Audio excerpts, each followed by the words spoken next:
Thanks for joining us tonight for KRON 4 News at 8.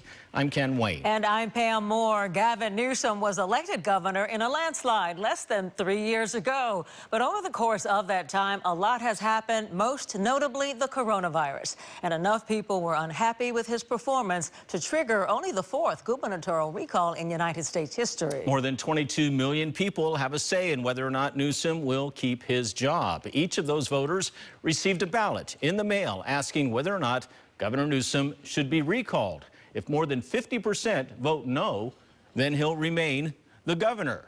As you can see, we're waiting for polling numbers to come in. We will bring those to you as soon as we get them.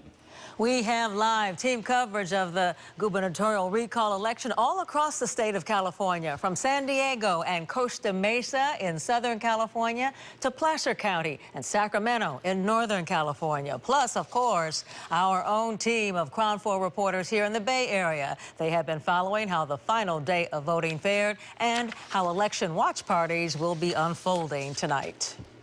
We begin tonight with how the final day of voting went in the Bay Area. KRON 4's Dan Kerman starts off our team coverage live from City Hall in San Francisco. Dan, if you're still in line at 8 o'clock, you can vote. Is there anybody still in line?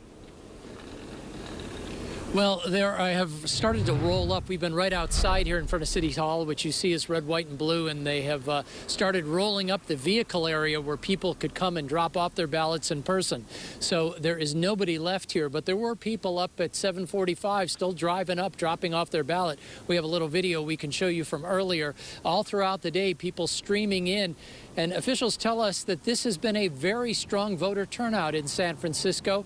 How strong? Well, about 53% as of this morning. That compares to about 60% during the presidential election. And in this case, that was mostly from mail-in ballots. People dropping them off in person in addition to those that they had already received. People say they want to participate in this election. It means a big difference depending on how things go.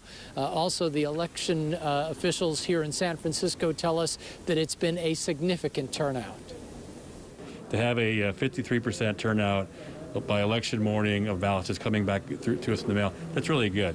In contrast to the November 2020 election, at the same point in the election cycle, morning of election day, we had 311,000 ballots that we received. And then that was about a 60% turnout for the presidential election.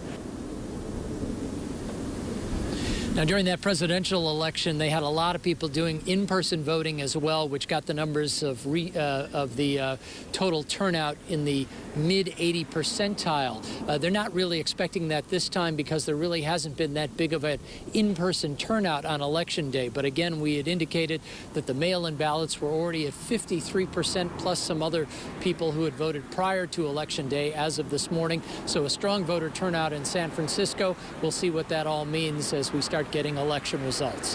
Live at City Hall in San Francisco, Dan Kerman, KRON 4.